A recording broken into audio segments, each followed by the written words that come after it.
이 성경에는 특별히 창세기에 아브라함에 대한 기록이 총 15장입니다.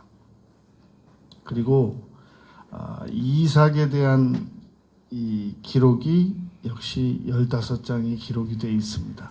창세기에. 그리고 이 야곱에 대한 기록이 25장입니다.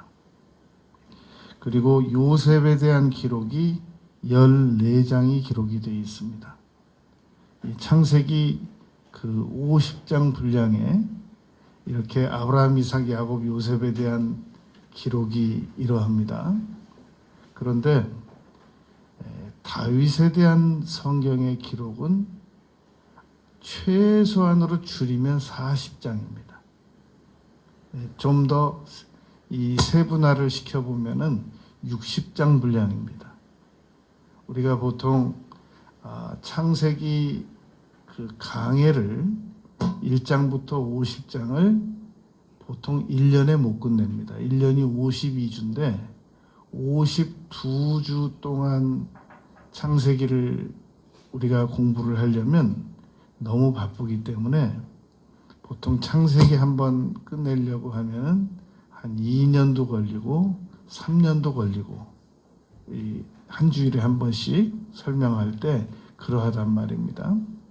그렇다면은 다윗의 기록이 대략 60장이니까 다윗을 제대로 공부하려면 한 3년 걸립니다.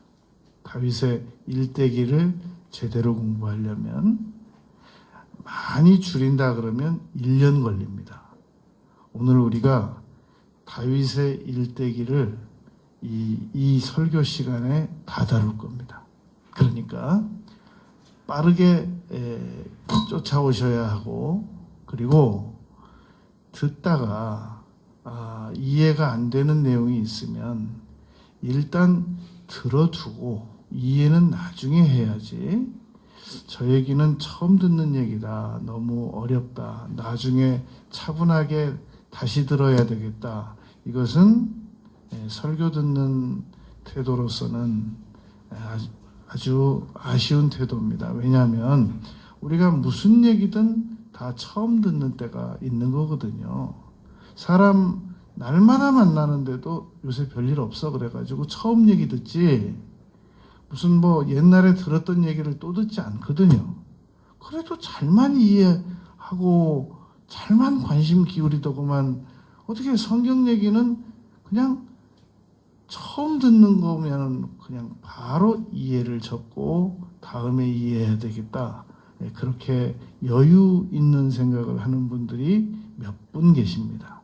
그러지 마시고 다윗의 일대기를 언젠가는 다 이해해야 됩니다. 들어두어야 됩니다. 그러니까 들으면서 이 얘기는 다윗 얘기, 이 얘기는 처음 듣는다, 들어두시면 나중에 또 이해가 될 수 있습니다.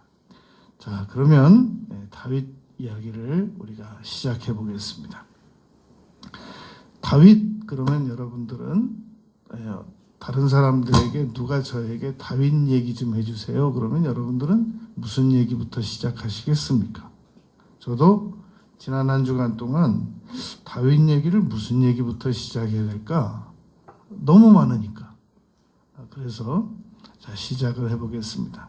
우리가 다윗에 대하여 첫 번째로 생각해 볼 것은, 다윗은 시편 150편 중에 73편을 지으신 분입니다. 그러니까 다윗은 시인이라고 이야기를 해도 될 만큼 아주, 물론 더 많은 시를 지었겠습니다만 150편 중에 성경 총 편집 과정에서 다윗 시가 들어온 것은 73편입니다. 그러면 73편 중에 여러분들은 딱 한 편만 꼽으라고 한다면 어떤 시를 꼽겠습니까? 물론 저도 다윗 시편 73편 중에 딱 한 편을 꼽고 싶은 시가 있는데, 그것은 전 세계 모든 사람들이, 많은 사람들이 좋아하는 23편이 아니고 저는 51편을 꼽습니다. 그런데 지금 이야기하는 것은 23편입니다. 왜냐하면 23편은 워낙 다수가 전 세계 성경을 읽는 분들이, 다윗을 좋아하는 분들이 좋아하기 때문에 설명은 23편을 합니다. 23편은 다윗 시의 73편을 보면 중요한 시마다 표제가 붙어 있습니다. 그 시에 제목이 붙어 있단 말입니다. 압살롬에게 쫓겨서 지은 시, 뭐 이런 시들이 있단 말, 제목들이 붙어 있단 말입니다. 그런데 시편 23편에 보면 아무 제목이 붙어 있질 않습니다. 그런데 이 시편 23편을 깊이 연구한 학자들은 암묵적으로 동의하는 게 있습니다. 이 시편 23편은 다윗이 압살롬에게 쫓겨갔다가 지은 시가 34편이에요. 돌아올 때 지은 시일 것이다. 이렇게 추정을 하고 있습니다. 여러분, 시편은 150편으로 구성이 되어 있는데 크게 5단락으로 나눕니다. 어떻게 5단락으로 나누냐면은, 시편 있을 때는 신약이 없었잖아요. 구약 성경만 있었잖아요. 특별히 시편이 지어질 때는 모세 오경만 있었을 가능성이 높단 말입니다. 물론 다른 성경들이 다 두루마기로 있긴 있었죠. 그래서 시편은 150편이 1권은 창세기적 관점으로, 2권은 출애굽기적 관점으로, 3권은 150권을 355로 나눴을 때 그렇습니다. 레위기 관점으로, 4권은 민수기적 관점으로, 5권은 신명기적 관점으로 이 구성이 되어져 있다는 겁니다. 그렇기 때문에 우리가 시편을 1편부터 150편까지 잘 읽으면 창세기, 출애굽기, 레위기, 민수기, 신명기까지 모세오경을 한번 읽은 효력이 나타납니다. 시편 150편 중에는 모세 시도 딱 한 편이 기록이 되어 있죠. 90편. 그렇게 시편에는 다윗이만 기록이 되어 있는 것은 아니다라는 겁니다. 그런데 이 시편 23편이 그럼 왜 그렇게 유명하냐? 사울은 사무엘에게 하나님을 지칭할 때 당신의 하나님께라고 3번이나 말했습니다. 사울 왕은 나의 하나님이라고 말하지 않았단 말입니다. 사무엘에게 당신의 하나님께, 당신의 하나님께, 당신의 하나님께 그렇게 말했단 말입니다. 다윗은 자기가 치던 양떼를 보면서 나는 하나님의 양이다 라고 고백했던 겁니다. 그래서 여호와는 나의 목자시니, 그 말은 나는 여호와의 양이니 라는 말이란 말입니다. 그래서 시편 23편은 정말 우리가 애송하는 시고 아끼는 시고 그러합니다. 우리가 다윗에 대하여 두 번째 생각할 것은, 다윗에게는 기름 부음이 3번 임했습니다. 사무엘상 16장에서 한 번, 사무엘하 2장에서 한 번, 사무엘하 5장에서 한 번. 16장에서 기름 부음을 받을 때는 청소년 때였습니다. 그러니까 사무엘상 15장에서 사울 왕은 사무엘에 의하여 아웃을 선언받습니다. 이제 당신은 하나님께서 왕으로 인정하지 않을 것입니다. 그때부터 사울 왕은 이 사무엘상 31장에서 세 아들과 함께 블레셋과의 전쟁에서 죽기까지 40년을 위치에, 직분에는 차지하고 있었습니다. 그러나 하나님께서는 사무엘상 15장부터는 사실상 어린 다윗을 왕이라고 인정하셨단 말입니다. 그리고 15장에서 더 이상 왕으로 생각하지 않겠다라고 선언하신 사울 왕에 의하여 다윗은 계속 쫓겨다녀야만 했습니다. 그래서 이 사무엘이 위험을 무릅쓰고 헤롯 대왕이 여러분 이 아기 예수가 태어났을 때 왕이 나셨도다 하고 동방 박사들이 찾아오니까 그 어린 예수를 찾아서 죽이려고 베들레헴에 2살 이하의 어린아이를 다 죽인 일이 있지 않습니까? 자기 자리를 지키려고 그랬단 말입니다. 그때 헤롯 대왕이 70세였는데 그거 보세요. 사울 왕도 하나님께서 사무엘을 통해서 아웃 선언했다고 해서 순순히 왕직에서 내려오지 않는단 말입니다. 어떻게 해서라든지 그 직을 유지하려고, 그리고 요나단에게 그 왕을 물려주려고 무슨 수를 다 써본 겁니다. 그러하기 위해서는 다윗은 사라져 주어야만 했단 말입니다. 그래서 그토록 집착하고 3천 군사를 데리고 다윗을 잡으러 쫓아다녔던 겁니다. 그러니까 다윗은 이미 16장에서 기름 부음을 받았을 때 그 어린 다윗이 왕이 되었지만 그건 하나님께서 위에서 보시는 관점이고, 다윗은 왕의 기름 부음을 받아가지고도 사울 왕 수금 타주고 악신 쫓아주고 단창 피해야 되고 도망 다녀야 되고 그러했단 말입니다. 그러니까 여러분, 하나님께서 우리 어린 자녀들을 이미 어떠한 중요한 인물로 사용하시기로 점지하셨을 수도 있습니다.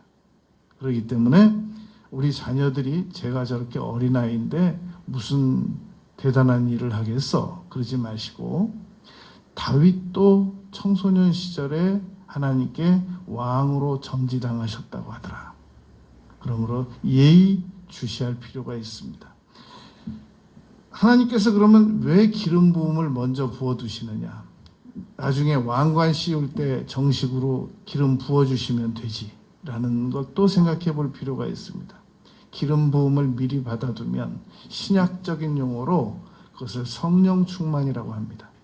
성령 충만을 받으라 라고 에베소서 5장 18절에서 사도가 명령한 이유는 성령 충만을 받으면 두려움을 극복할 수 있습니다. 사람이 두려움을 극복하면 모자란 짓을 안 하거나 덜 합니다. 다윗도 이 용기를 잃지 말라고 하나님께서 미리 사무엘을 통해서 기름 부음을 부어주셨는데도 불구하고 많은 두려움 때문에 두려움과 맞서서 싸워서 승리만 하지 않았단 말입니다. 성령 충만을 받으라고 하는 것은 마귀하고 싸워서 이기라 라는 그런 의미고, 변함없는 사람이 되라 라는 말입니다. 여러분, 성령 받은 사람과 안 받은 사람의 차이는 꾸준함의 차이가 있습니다. 성령 안 받은 사람들은 지적 동의자는 많은데 꾸준하지를 못합니다. 이 기복이 크단 말입니다. 그러나 성령 받은 사람들은 참 꾸준하단 말입니다. 사울 왕도 성령을 받았었죠. 성령이 임해서, 그게 사무엘상 10장입니다. 그때 성령이 임해서 길르앗 야베스 사람들을 33만 명 몰고 나가서 세대로 나눠서 눈 다 빼겠다고 한 암몬 사람들을 이겨냈단 말입니다. 그러나 중요한 거, 사무엘상 18장 10절에 보면 사울은 악령이 들립니다. 성령으로 한때 충만했었는데 사무엘상 18장 10절에 보면 악령이 충만해가지고 그때부터 수금 타는 다윗을 죽이려고 하고 자기 왕자를 이 요나단에게 물려주어야 되는데, 다윗이 워낙 특이하게 지혜롭게 행동하니까 다윗을 죽이려고 한단 말입니다. 더 놀라운 거, 18장 10절에서 이 악신에 들렸던 사울이 19장 9절에 보면 이 다윗이 너무 급하니까 라마라는 곳으로, 사무엘이 있는 곳으로 피하러 갑니다. 그런데 이 사울이 이 사무엘에게 피한 다윗 잡으려고 전령을 3번을 보내거든요. 근데 이 전령들이 갔다 하면, 사무엘 집 근처만 갔다 하면 성령에 붙잡혀서 예언을 하는 겁니다. 3번이나. 그러니까 이거 도저히 안 되겠다. 그래가지고 그 귀신 들린 사울이, 악령 들린 사울이 자기가 직접 갑니다. 그랬다가 종일종야를 하루 종일 예언하다가 다윗을 못 잡아왔단 말입니다. 다윗은 자기가 저 사무엘상 27장에 가면 그렇게 말합니다. 내가 후일에 반드시 사울 손에 붙잡힐 것이다 라고 생각하고 블레셋 망명을 시도했는데, 하나님께서는 아주 사무엘 집에 숨어있는 다윗이 꼼짝없이 잡힐 위기에서는 오히려 사울을 예언을 하게 만들어가지고 체포를 못하게 만들었단 말입니다. 그러니까 이 사울에게 다윗은 자기는 100% 붙잡힌다, 죽임당한다 라고 믿었고, 성경적 관점으로 보면 다윗은 절대로 사울에게 안 붙잡히게 돼 있었습니다. 하나님께서 그렇게 돌보셨단 말입니다. 그런데도 불구하고 다윗은 두려웠고, 그래서 도망갔죠. 히틀러가 워낙 악하니까 히틀러를 저격을 하려고 45번 시도했습니다. 그 핵심 참모들까지도 도시락 폭탄까지 만들어가지고 히틀러를 죽이려고 시도했는데, 이 디스커버리에서 면밀히 조사한 바에 의하면 45번을 다 어긋나서 이 저격이 안 됐습니다. 끝내 그 45번을 다 피하고 자기 스스로 총 쏴서 죽었단 말입니다. 그러니까 하나님의 계획과 하나님의 심판과 하나님의 보호하심은 놀랍습니다. 그건 하나님의 때가 이루어져야만 우리가 죽기도 하고 세상을 떠나기도 하고 신변에 변화가 있기도 하고 그러합니다. 그러니까 심지어는 사무엘 선지자까지도 다윗에게 기름 붓다가 사울 왕에게 발각되면 저를 죽이려고 할 겁니다라고 두려워했단 말입니다. 이 땅에 발을 딛고 사는 사람들은 너무 힘들면 자기가 죽겠다고 그러다가도 또 누가 죽인다고 그러면 두려워한단 말입니다. 그런데 죽는 건 하나님의 때가 있어야 한다라는 것을 믿어버릇해야 됩니다. 세 번째는, 다윗은 골리앗과의 싸움에서 물맷돌 5개 중에 5개를 다 사용한 것이 아니라 하나만 사용해가지고 이 골리앗을 물리쳤습니다. 그런데 비결은 이 물맷돌 5개에 있었던 게 아니고 그 중에 하나만 사용했기 때문에 물맷돌 하나에 이적이 있었던 건데, 비결은 물맷돌 하나의 이적이 있었던 것이 아니라 만군의 여호와의 이름을 사용했다는 겁니다. 그러니까 만군의 여호와의 이름은 오늘 신약적인 용어로 생각해 보면 예수 그리스도의 이름으로 명하노니 일어나 걸어라 라고 사도행전 3장에서 말씀하셨을 때, 40세나 된 사람이 나면서부터 한 번도 걸어본 적이 없는 사람이 예수 그리스도의 이름으로 명령받고 일어나 뛰고 걸었다라고 말했단 말입니다. 구약에서도 역시 삼위일체 되시는 하나님께서는 여전히 이 일을 행하시는 여호와로 역사하셨단 말입니다.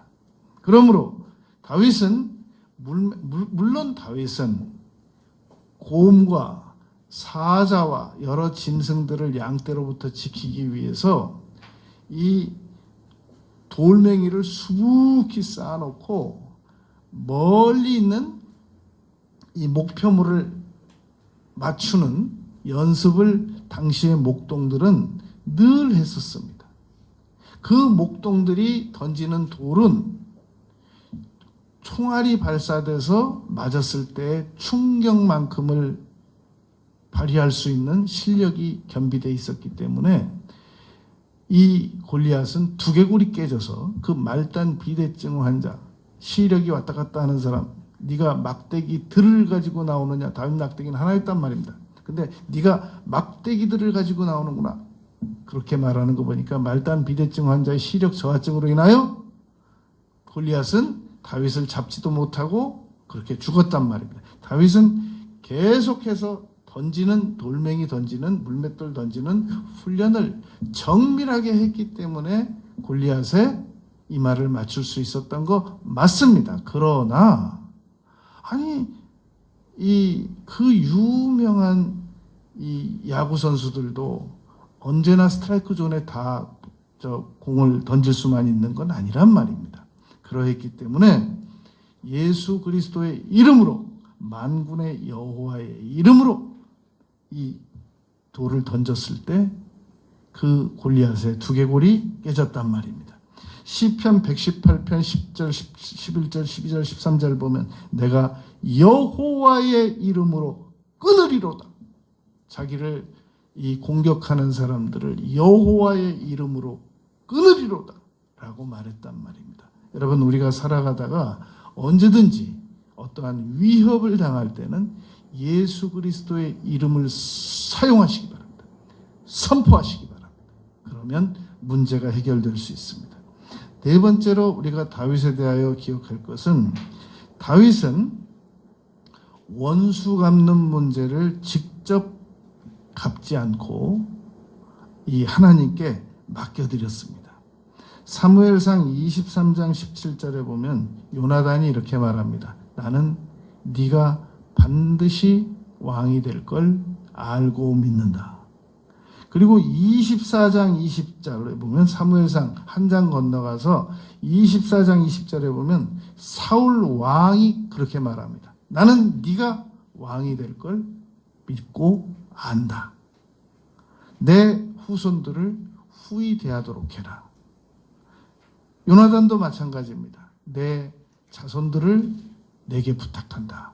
아버지, 부자지간이 다 이 다윗은 왕이 될 거를 알았단 말입니다. 인정했단 말입니다. 근데 이거 이제 사울은 이게 이제 정신이 돌아왔을 때 이거 한 말이고, 다시 또 온전한 정신이 사라지면 어떻게 해서든지 다윗을 왕이 되지 못하게 하고 요나단에게 왕위를 물려주기 위해서 다시 또 3천 군사들을 데리고 그렇게 쫓아다녔던 겁니다.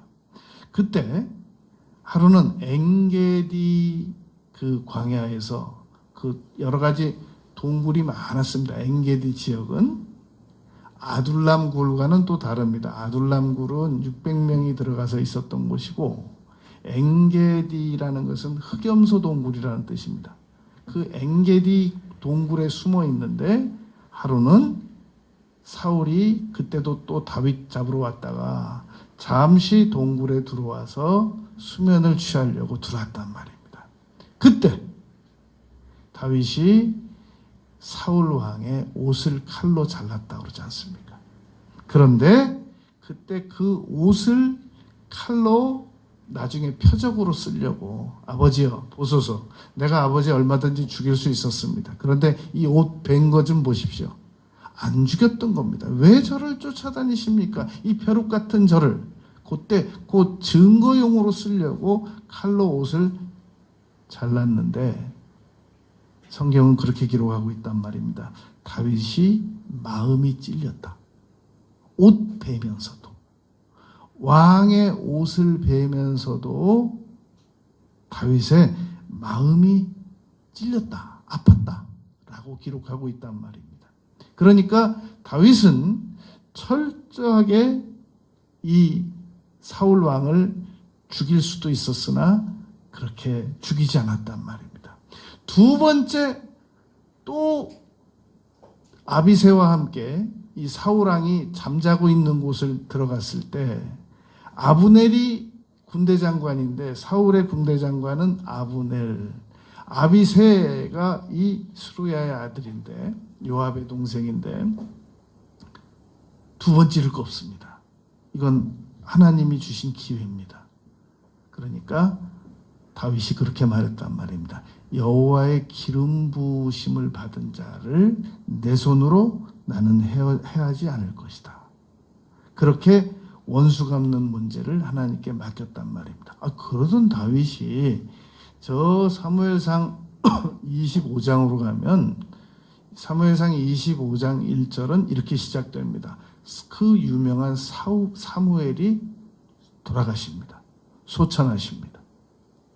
그리고 그건 짧게 한 구절을 다루고 바로 무슨 얘기로 넘어가냐면 마온 황무지에 그 양 3,000마리 주인인 나발 그 부자 얘기로 기록이 됩니다. 아니 다윗이 그 나발 그 부자가 다른 그 강도당하지 않도록 도망다니면서도 다 지켜주고 그러다가 잔칫날 좀 잔치하려고 양 몇 마리 그 양 이스라엘에서는 양 털 벗기는 날이 축제날이란 말입니다.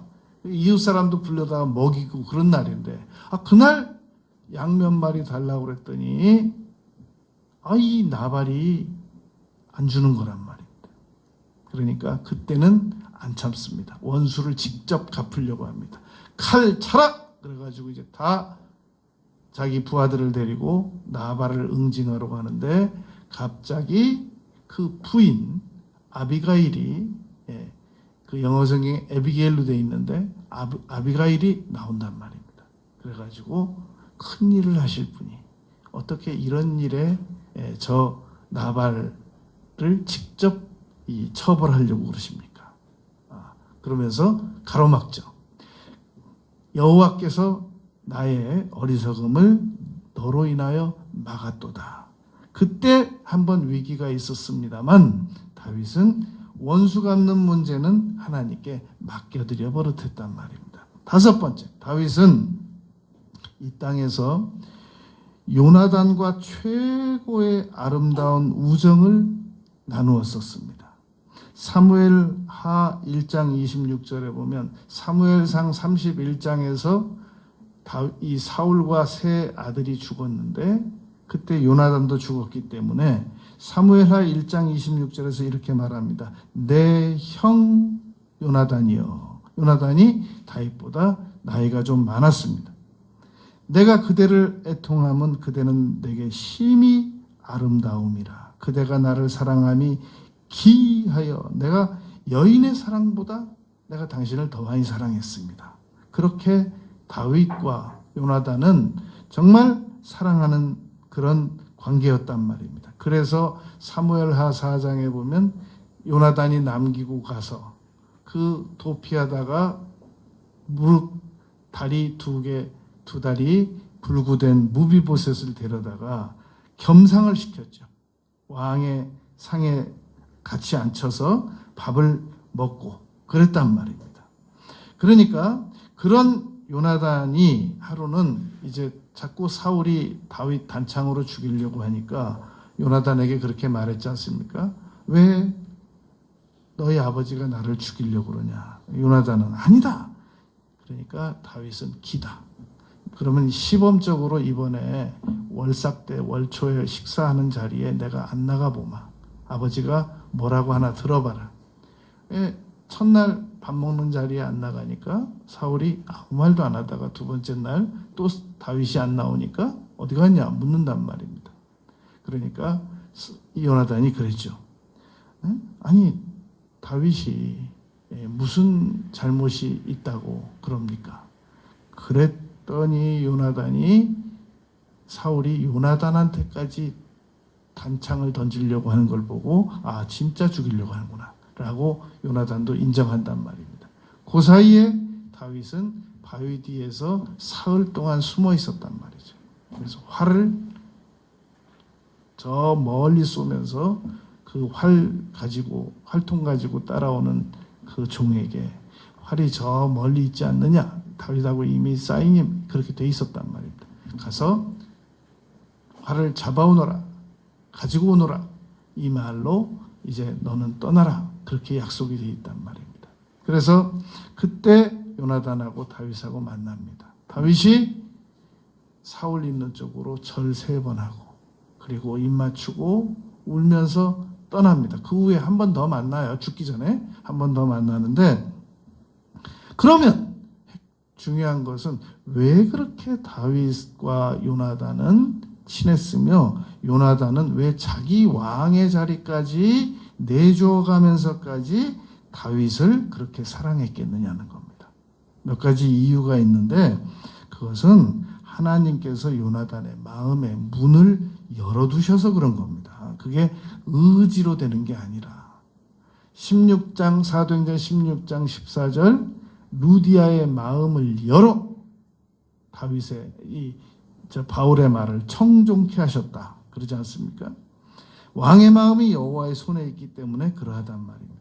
그런데 그것만 가지고는 조금 더 보충 설명이 필요할 것 같습니다.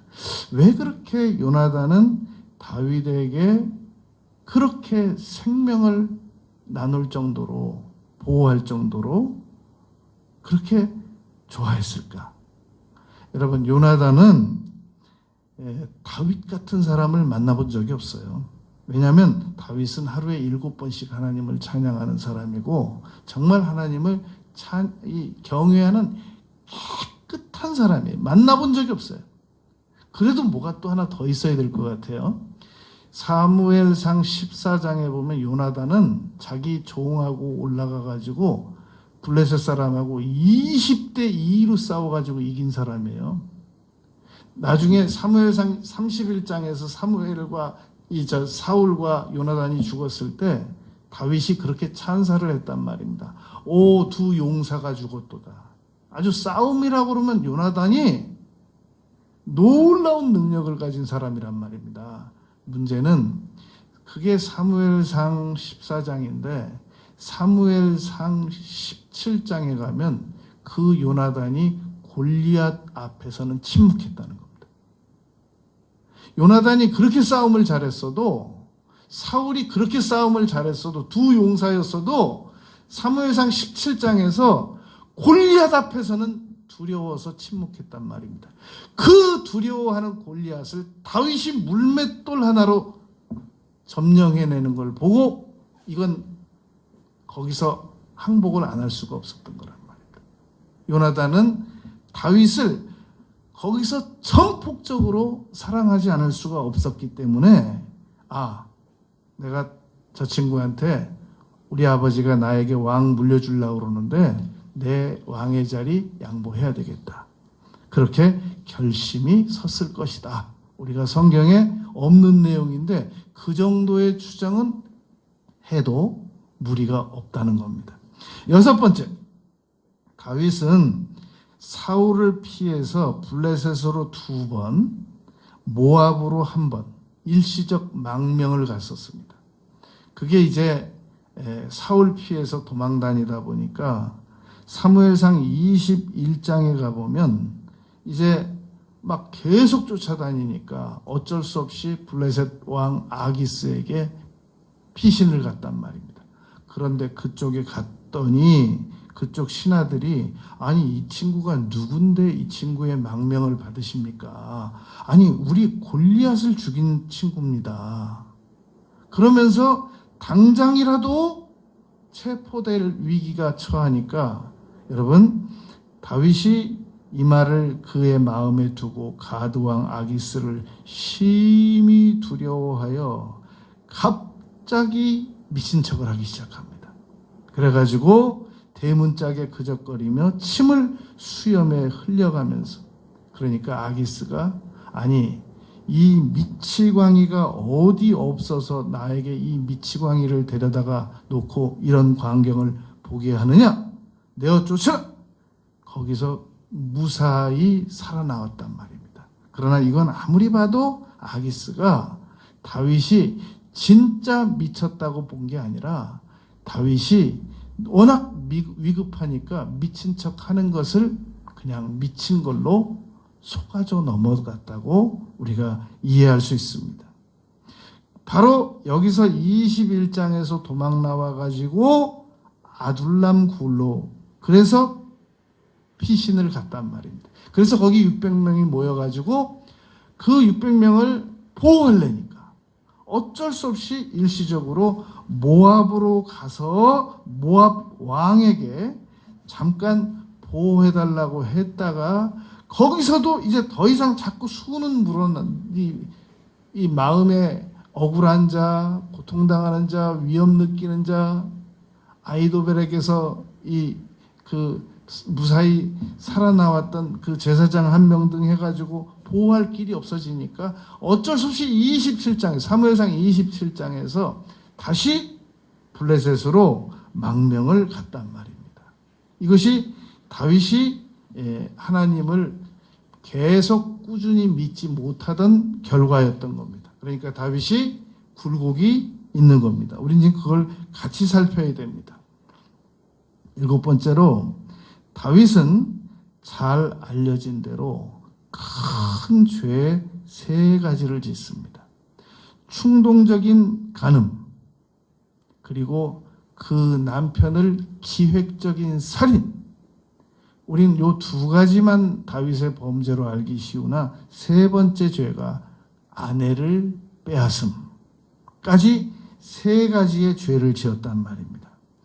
바로 다윗은 이 큰 죄 3가지를 짓고 나서 바로 지은 시가, 회개의 시가 시편 51편입니다. 시편 51편에 보면 하나님이여 나로 하여금 피 흘린 죄에서 저를 건지소서. 그러면서 결정적으로 시편 51편에서 그렇게 말합니다. 나를 주 앞에서 쫓아내지 마시며 주의 성령을 내게서 거두지 마소서. 왜냐하면 다윗은 사울에게 성령이 거두어졌을 때 그가 얼마나 비참하게 된다는 사실을 잘 알고 있었기 때문에 다윗은 다 견뎌낼 테니까 성령을 제게서 거두지 마소서라고 고백했단 말입니다. 우리가 다윗에 대하여 8번째 기억할 것은, 이후로 다윗이 이 위기가 또 옵니다.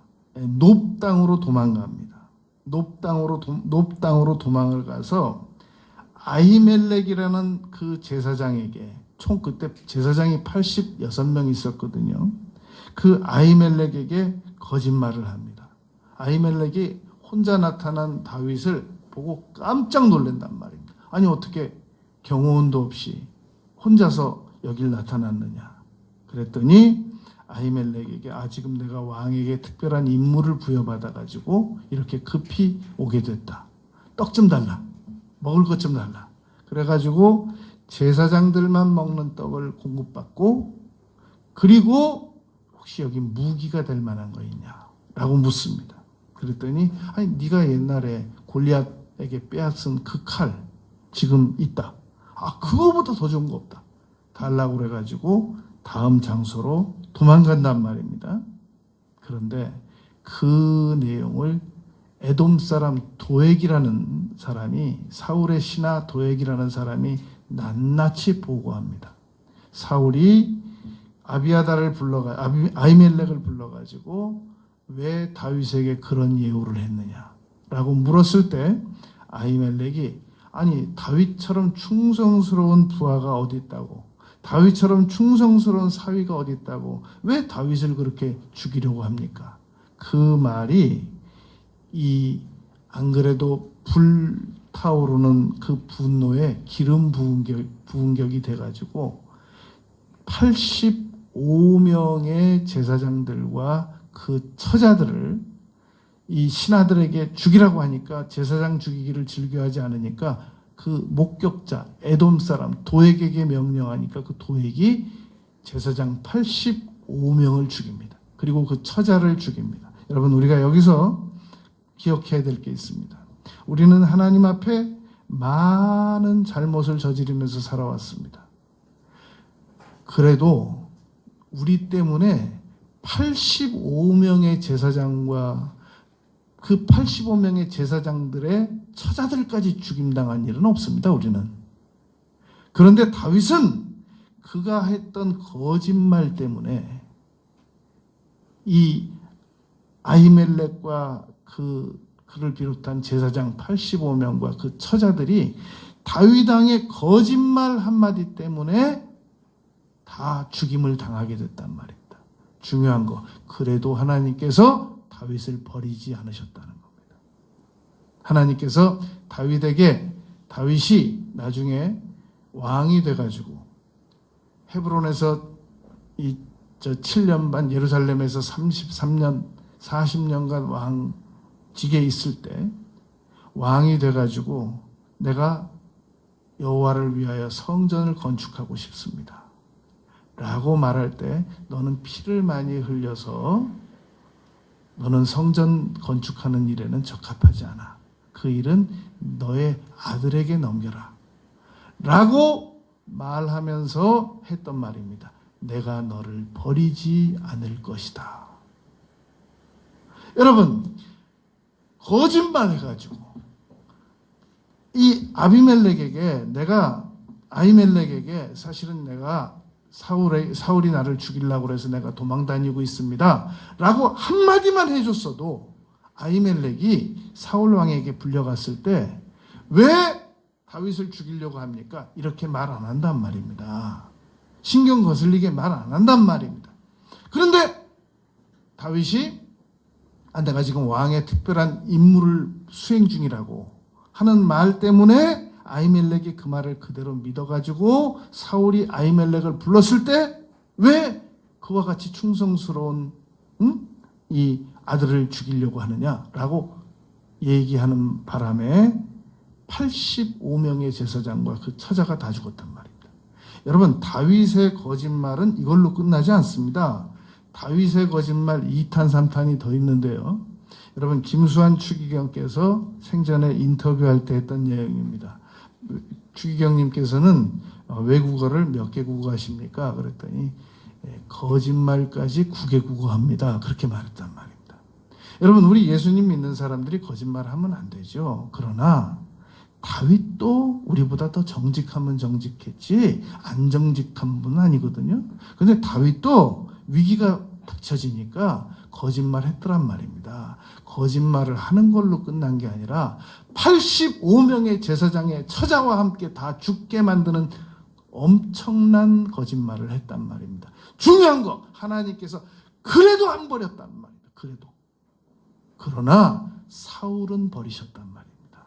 왜냐하면 다윗은 하나님을 사랑하는 마음을 가지고 있는 사람이었고, 사울은 사무엘에게 당신의 하나님, 당신의 하나님, 당신의 하나님 3번이나 말하는 그런 사람이었기 때문에 하나님께서는 사울은 버리시고 거짓말한 다윗은 안 버리셨단 말입니다. 사무엘상 21장에 가보면 다윗이 아기스에게 이 미친 척 하잖아요. 그건 거짓말 아니에요, 여러분? 안 미쳤는데 미친 척 하는 거.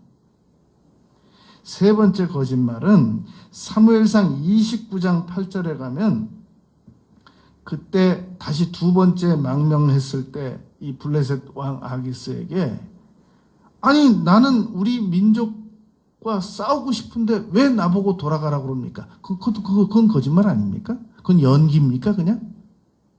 다윗 여러분 거짓말 잘합니다.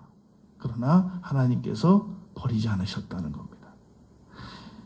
9번째, 다윗은 모든 전리품들을 항상 여호와의 창고에 들여놓았습니다.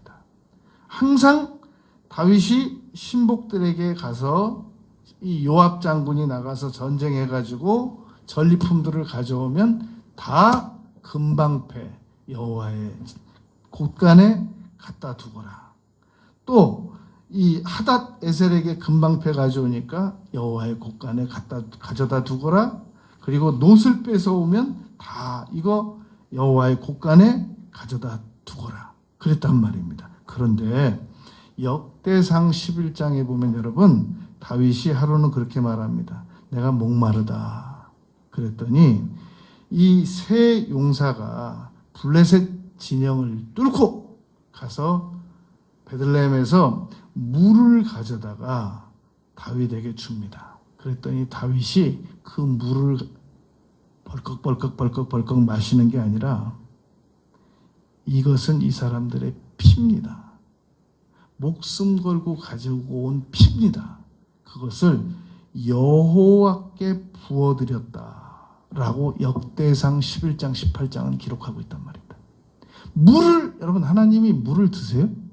그런데 하나님께서 다윗이 역대상 11장 18절에 보면 그 물을 마시기를 기뻐하지 아니하고 여호와께 부어드리고, 여러분, 다윗은 물까지도, 그 목마를 때 물까지도 자기가 안 마시고 여호와께 부어드린 사람입니다.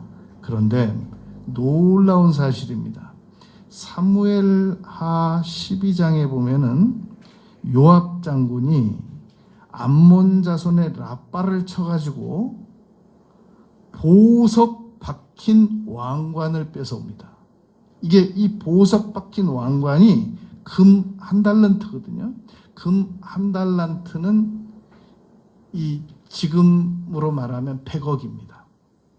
요즘 시세로 따지면 100억의 가치가 있는 이 금 왕관을 이 암몬 자손의 라빠 쳐가지고 그 왕의 왕관을 뺏어왔단 말입니다. 다윗이, 여러분, 생명의 물까지도 여호와께 부어드리고 금방패, 은, 놋 다 가져오면 모든 전리품은 여호와의 곳간으로 전리품을 모아드리고 다윗이 일체 손 안 댔습니다.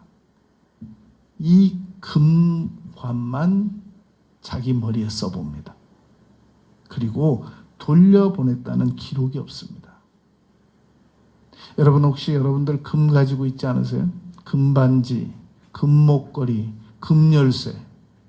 여러분은 그거 왜 가지고 있는 겁니까? 언제까지 가지고 있을 겁니까? 지금 우리 유튜브로 시청하는 분들도 한번 마음속으로 대답해 보시기 바랍니다. 금반지, 금목걸이, 금열쇠, 그거 언제까지 가지고 있을 겁니까? 여러분, 다윗은 그 생명 같은 물도 하나님께 부어드린 사람입니다. 그런데 금은 포기를 못했어요. 금이, 여러분, 그만큼 애착이 있는 겁니다.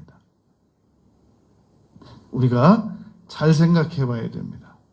내 보물이 있는 곳에 내 마음이 있다고 그랬습니다. 금붙이 가지고 있어봤자 여러분 하나도 도움 안 됩니다.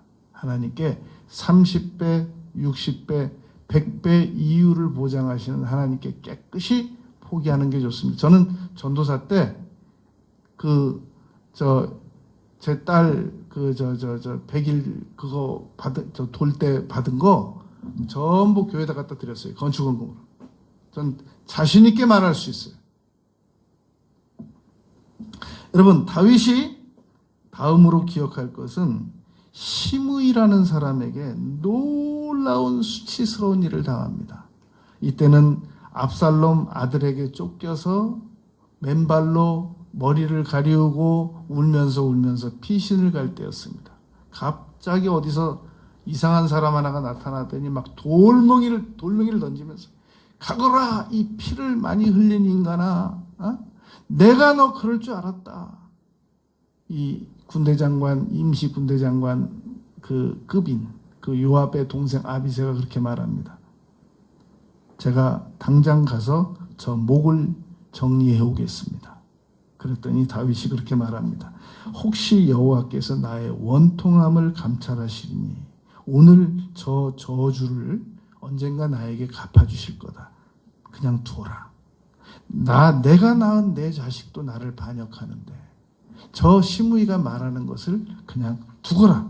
나중에 솔로몬이 처벌합니다. 다윗은 이 시므이가 그렇게 악담하고 저주하는 것을 왕의 신분으로서 옆에서 당장 처벌하자는 말도 다 내버려 두고 참습니다.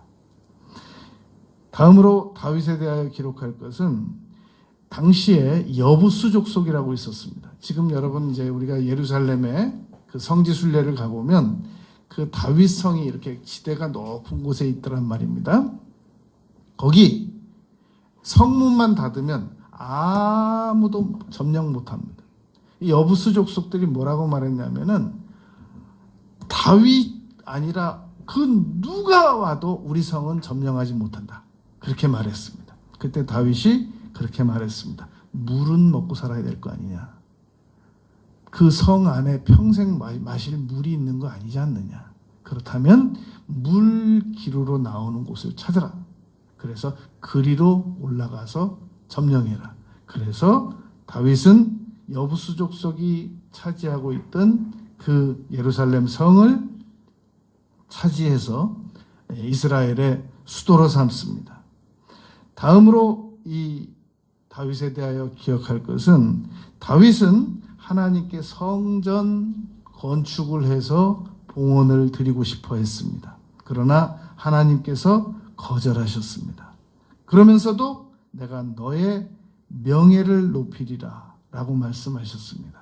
그래서 다윗의 자손 예수지 솔로몬의 자손 예수라고 하지 않지 않습니까? 솔로몬이 성전은 건축했지만 그거 다윗이 다 물려준 거 가지고 건축한 겁니다. 다윗이 여러분 얼마만큼을 물려줬냐면 금만, 은 말고 금만 100조 원 이상을 물려줬습니다. 금만 오늘날 시세로 100조 원 이상. 그러나 여러분 다윗은 하나님 앞에 그렇게 하루에 7번씩 기도드리던 그런 분인데도 나이 50이 넘어서 이 충동적 관음과 기획적 살인과 남의 아내를 빼앗는 놀라운 죄를 지었단 말입니다. 누구도 그 상황에서 여러분 못 빠져나옵니다. 어떻게 빠져나오겠습니까? 왕이 아니라 어떤 신분을 가진 사람도 그것은 왕의 권좌에서 내려와야 될 일이고 하나님께서 나단을 통해서 여호와께서 왕을 죽이려고 하십니다. 라고까지 선언을 할 정도였단 말입니다. 그런데 어떻게 빠져나왔냔 말이죠. 딱 한마디로 빠져나왔습니다. 내가 여호와께 죄를 범하였노라. 라는 회개 고백 한마디로 그 처참한 상황에서 빠져나왔단 말입니다. 여러분, 우리도 다윗처럼 회개만 하면 하나님께서 절대 우리를 버리지 않으십니다. 이제 우리는 끝으로 다윗의 믿음을 4가지를 생각해 볼 겁니다. 다윗은 도대체 어떠한 믿음을 가졌길래 이러한 처참하고 놀라운 어려운 상황에서 빠져나올 수밖에 없었는가? 하나님께서 가장 사랑하는 왕이 될 수 있었는가? 미국인들이 사랑하는 왕이 에이브람 링컨이라고 하지 않습니까? 성경에서 하나님께서 가장 많이 사랑한 왕은 다윗 왕이란 말입니다. 내 종 다윗, 내 종 다윗. 다윗 얘기가 813번이 나온다고 한단 말입니다. 첫 번째가 골리앗과의 전투를 할 때 하나님께서는 다윗의 믿음을 인정하셨습니다. 하나님의 이름으로 내게 나아가노라. 나는 만군의 여호와의 이름 곧 내가 모욕하는 이스라엘 군대의 하나님의 이름으로 내게 나아가노라. 여러분, 하나님께서는 우리가 어려운 난관에 처해져 있는데도 불구하고 예수 그리스도의 이름으로 나가서 싸워서 이기면 너 믿음 있구나 라고 인정하십니다. 이 다윗은 두 번째로 우리가 다윗의 믿음을 인정할 수밖에 없는 것은 다윗이 아둘람 굴로 도망가서 이제 그 600명과 모여 있었단 말입니다. 그때 갓 선지자가 다윗을 찾습니다. 그리고는 말합니다. 여기 있지 말라. 그리고 유대로 내려가라. 유대로 내려가면 여러분 당장 잡힙니다.